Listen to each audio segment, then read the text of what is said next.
జలపాతం అంటే అదేమో ఖుషి.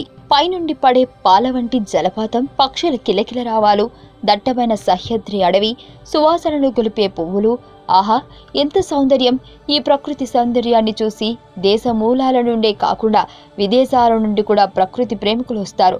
సామాన్యంగా ప్రతి ఒక్క దేశంలో కూడా అందమైన జలపాతం ఉంటాయి. అయితే భారతదేశంలో అత్యంత ఎత్తైన జలపాతం గురించి మీకు తెలుసా? ఈ జలపాతం యొక్క విషాద కథను వింటే ఎవరికైనా సరే దుఃఖం కలగకుండా ఉండదు. ఈ అందమైన జలపాతం ఉండేది మేఘాలయ రాష్ట్రంలోని చిరపుంజిలో. జలపాతం గురించి తెలుసుకుంటాం. భారతదేశంలోని అతి ఎత్తైన జలపాతం యొక్క విషాద కథ గురించి మీకు ఎంత తెలుసు? 1115 అడుగుల ఎత్తులో ఉండే మేఘాలయలోని చిరపుంజికి సమీపంలో నోకలికాయ్ జలపాతం భారతదేశం యొక్క అతిపెద్ద జలపాతం. ఈ జలపాతానికి కాలికై అనే విషాద మహిళ పేరు పెట్టడం జరిగింది. ఖాసీ భాషలో జలపాతం పేరు జంప్ ఆఫ్ కాలికై అని అర్థం వచ్చే ఈ స్థలం మహిళ లీకాయ్ కు సంబంధించిన అందరూ చెప్పుకునే కథ. విషాద కథ ప్రకారం లీకాయ్ అనే మహిళ ఒక గ్రామంలో నివసిస్తూ ఉండేది. అయితే ఆమె భర్త మరణిస్తాడు. ఆమెకు ఒక చిన్న పాప ఉంటుంది. జీవనం సాగించుటకు ఉద్యోగాన్ని చేయవలసి వచ్చింది. అందువల్ల ఎక్కువ సమయం ఆమెకు పుట్టిన బిడ్డతో గడపలేకపోయేది. తీరిక దొరికినప్పుడల్లా తన పాపను ఆడిస్తూ కాలం గడిచిపోయేది. తన ఒంటరితనంలో ఉన్న లీకాయ్ భర్త మరణాంతరం మరొక పెళ్లి చేసుకుంటుంది. అయితే తన భర్త కన్నా ఎక్కువగా తన బిడ్డను ప్రేమిస్తుంది. ఇది తన రెండవ భర్తకు ఇష్టం లేదు. అసూయపడి ఆ చిన్న పాపను ఆమె రెండవ భర్త చంపివేస్తాడు. ఆ బిడ్డ తల మరియు ఎముకలు పారేసి మిగిలిన మాంసంలో వంటను తయారు చేస్తాడు. లీకాయ్ తన కూతురికి తెలియకుండా ఇంటికి వెళ్ళాలి అనుకుంటుంది. పనిచేసి ఆయాసంగా ఉన్నందువలన ఆమె వంటింట్లోకి వెళ్లి మాంసాన్ని తింటుంది.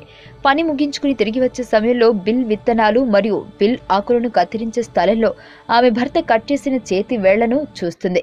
ఆ చేతి వేళ్ల మాంసం తినేటప్పుడు ఆమెకు గుర్తుకొస్తుంది. తన కూతురు కనిపించకుండా పోవటం ఏమైంది అన్న అనుమానం ఆమెకు వస్తుంది. తర్వాత ఆమెకు అంత అర్థమవుతుంది. తన కూతురుని ఆ స్థితిలో చూసిన కోపం మరియు దుఃఖం వల్ల ఆమె పిచ్చిదైపోతుంది.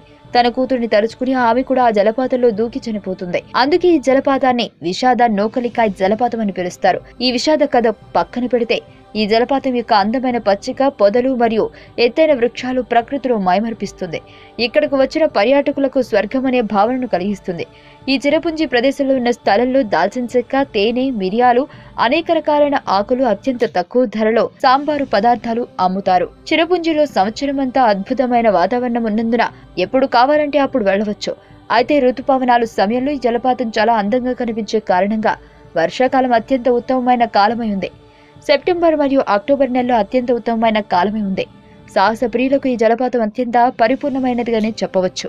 ట్రెక్కింగ్, క్యాంపింగ్, పక్షి వీక్షణం, ఫోటోగ్రఫీ, స్విమ్మింగ్ మొదలైనవి ఇక్కడ ఆనందించవచ్చు. ఇక్కడ రీసార్ట్లు, హోటళ్లు, కుటీరాలు, అతిథి గృహాలు ఉన్నాయి. ఈ వీడియో మీకు నచ్చినట్లయితే లైక్ చేయండి, షేర్ చేయండి. మరిన్ని అప్డేట్స్ కోసం మా ఛానల్ ని సబ్స్క్రైబ్ చేయండి.